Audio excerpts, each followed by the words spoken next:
आप देख रहे हैं इंडिया टाउन न्यूज, भारत की बात।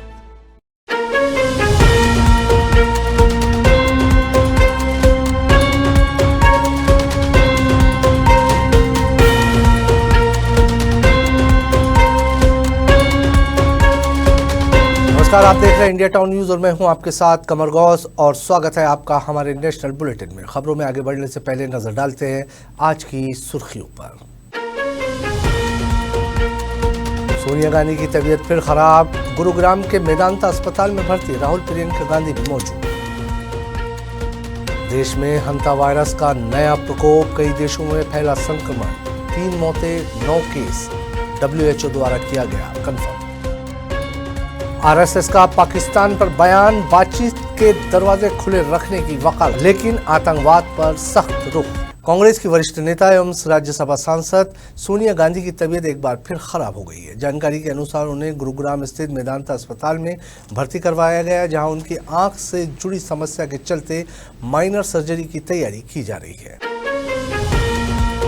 सूत्रों के मुताबिक अस्पताल में उनके साथ उनके बेटे और लोकसभा में नेता विपक्ष राहुल गांधी और बेटी प्रियंका गांधी वोट अभी मौजूद है। बताया जा रहा है कि सर्जरी के बाद उनकी स्थिति स्थिर रहने पर उन्हें जल्द ही डिस्चार्ज किया जा सकता है। आपको बता दें कि ये पहली बार नहीं है जब सोनिया गांधी की तबीयत बिगड़ी हो। इससे पहले 25 मार्च 2026 को भी उन्हें दिल्ली के सर गंगाराम अस्पताल में भर्ती करवाया गया था, जहां चेस्ट संबंधी समस्या के चलते उनका इलाज हुआ था। उस समय भी राहुल गांधी और प्रियंका गांधी उनके साथ मौजूद थे।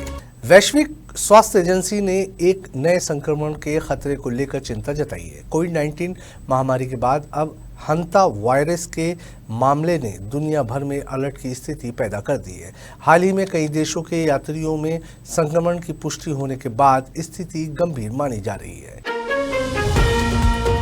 विश्व स्वास्थ्य संगठन WHO के अनुसार अब तक जहाज से जुड़े कुल 9 मामलों की पुष्टि हो चुकी है।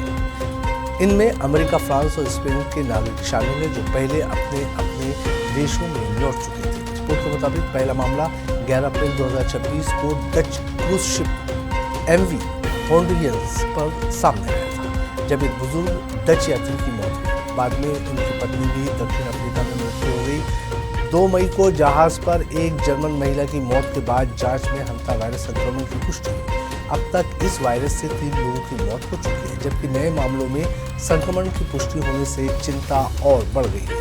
स्वास्थ्य एजेंसियां इन मामलों को अंतर्राष्ट्रीय स्तर पर फैलाने वाले प्रकोप के रूप में देख रही है। हाल ही में हंता वायरस के संपर्क में आए 17 अमेरिकी यात्रियों को अमेरिका के नेब्रास्का मेडिकल सेंटर लाया गया है। उन्हें 42 दिनों तक आइसोलेशन और निगरानी में रखा जाएगा। इसी तरह WHO ने भी जहाज से लौटने वाले सभी यात्रियों के लिए 42 दिनों की क्वारंटीन सिफारिश की है। विशेषज्ञों का कहना है कि ये स्थिति अंतर्राष्ट्रीय यात्रा और क्रूज शिप सुरक्षा प्रोटोकॉल पर गंभीर सवाल खड़े कर रहे हैं। फिलहाल स्वास्थ्य एजेंसियां संक्रमण के स्रोत और फैलाव की कड़ी जांच कर रही। पुलवामा आतंकी हमले की बरसी और हाल के पहलगाम आतंकी हमले के संदर्भ में राष्ट्रीय स्वयंसेवक संघ RSS के एक वरिष्ठ नेता के बयान ने राजनीतिक बहस को फिर से तेज कर दिया है। संघ के राष्ट्रीय महासचिव राष्ट्रीय स्वयंसेवक संघ के तदरात्रे हौसवाले ने कहा कि भारत को पाकिस्तान के साथ संवाद पूरी तरह बंद करना चाहिए। हालांकि आतंकवाद के मामले में कड़ा और निर्णायक जवाब देना आवश्यक है।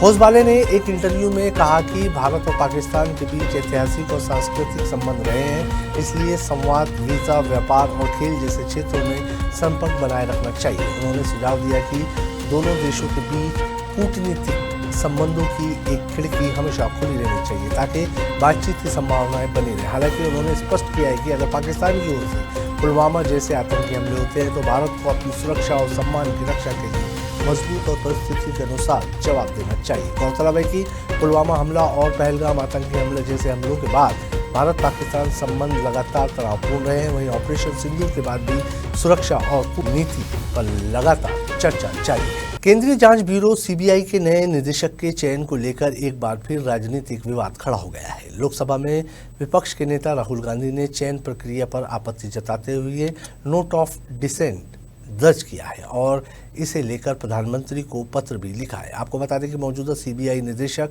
प्रवीण सूद का कार्यकाल 24 मई को समाप्त हो रहा है। नए निदेशक के चयन के लिए मंगलवार को प्रधानमंत्री भारत के मुख्य न्यायाधीश और विपक्ष के नेता की मौजूदगी में 7 लोक कल्याण मार्ग स्थित प्रधानमंत्री आवास पर बैठक होगी। सूत्रों के अनुसार बैठक के दौरान राहुल गांधी ने चयन प्रक्रिया को लेकर असहमति जताई। बैठक के बाद उन्होंने औपचारिक रूप से अपना असहमति पत्र भी सौंप दिया है। राहुल गांधी ने सोशल मीडिया प्लेटफॉर्म एक्स पर लिखा कि उन्होंने सीबीआई निदेशक चयन प्रक्रिया से अपनी असहमति दर्ज कराते हुए प्रधानमंत्री को पत्र लिखा है। उन्होंने कहा है कि विपक्ष का नेता केवल औपचारिक सदस्य नहीं है, बल्कि उसकी भूमिका चयन प्रक्रिया को निष्पक्ष बनाए रखने में महत्वपूर्ण है। अपने पत्र में राहुल गांधी ने आरोप लगाया कि सरकार ने कई बार सीबीआई का दुरुपयोग किया है और इसे राजनीतिक विरोधियों, पत्रकारों और आलोचकों के खिलाफ इस्तेमाल किया गया है। उन्होंने ये भी कहा कि चयन समिति में विपक्ष के नेता को शामिल करने का उद्देश्य संस्थाओं की निष्पक्षता बनाए रखना है। राहुल गांधी ने ये भी सवाल उठाए हैं जिन उम्मीदवारों के नाम विचार के लिए रखे गए थे, उनकी सेल्फ असेसमेंट रिपोर्ट और 360 डिग्री मूल्यांकन रिपोर्ट उन्हें उपलब्ध नहीं करवाई गई, जिससे चयन प्रक्रिया पारदर्शी नहीं रही। इस मुद्दे पर अभी केंद्र सरकार की ओर से विस्तृत प्रतिक्रिया सामने आई है, लेकिन मामले ने एक बार फिर राजनीतिक बहस को तेज कर दिया है। केंद्र सरकार ने सोना और चांदी के आयात पर कस्टम ड्यूटी बढ़ा दी है। बुधवार 13 मई 2026 को जारी आदेश के अनुसार अब सोने चांदी पर कुल आयात शुल्क 6% से बढ़ाकर 15% कर दिया गया है। ये बदलाव आधी रात से लागू हो गया है। सरकारी आदेश के मुताबिक बेसिक कस्टम ड्यूटी BCD को बढ़ाकर 10% कर दिया गया है, जबकि 5% कृषि अवसंरचना एवं विकास उपकर AIDC लगाया गया है। इस तरह कुल कर बोझ 15% कर दिया है। इसके अलावा प्लेटिनम और ज्वेलरी फाइनेंस जैसे पिन हुक आदि पर भी 10% नया शुल्क लागू कर दिया गया है। इस फैसले के बाद बाजार में सोना चांदी की कीमतों में तुरंत असर देखने की संभावना जताई जा रही है। अनुमान है कि सोने की कीमतों में प्रति 10 ग्राम तक लगभग 2000 रुपये तक की बढ़ोतरी हो सकती है। हालांकि वास्तविक प्रभाव घरेलू बाजार और वैश्विक कीमतों पर निर्भर रहेगा। सरकार का कहना है कि यह कदम विदेशी मुद्रा भंडार पर दबाव कम करने और कीमती धातुओं के आयात को नियंत्रित करने के उद्देश्य से लिया गया है। वहीं बाजार विशेषज्ञों के अनुसार आयात शुल्क बढ़ाने से ज्वेलरी सेक्टर पर असर पड़ सकता है और आपातकाल में कीमतों में अस्थिरता देखी जा सकती है। एंकर मीडिया रिपोर्ट के अनुसार ईरान युद्ध और पश्चिम एशिया संकट के चलते तेल गैस की कीमतों में बढ़ोतरी को देखते हुए प्रधानमंत्री नरेंद्र मोदी ने ईंधन बचत की अपील की है। इसके बाद उन्होंने खुद भी अपने काफिले में बदलाव किए हैं।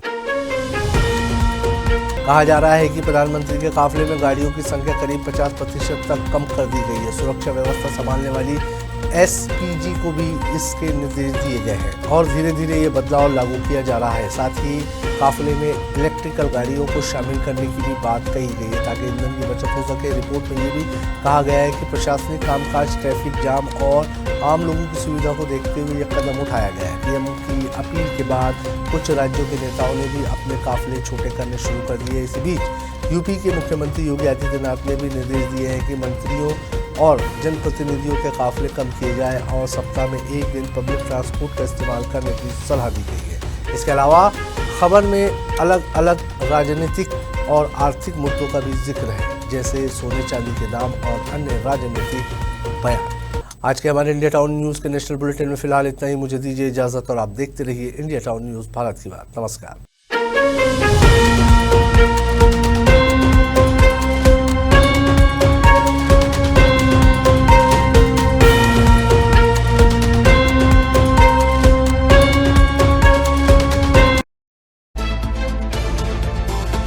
आप देख रहे हैं इंडिया टाउन न्यूज़, भारत की बात।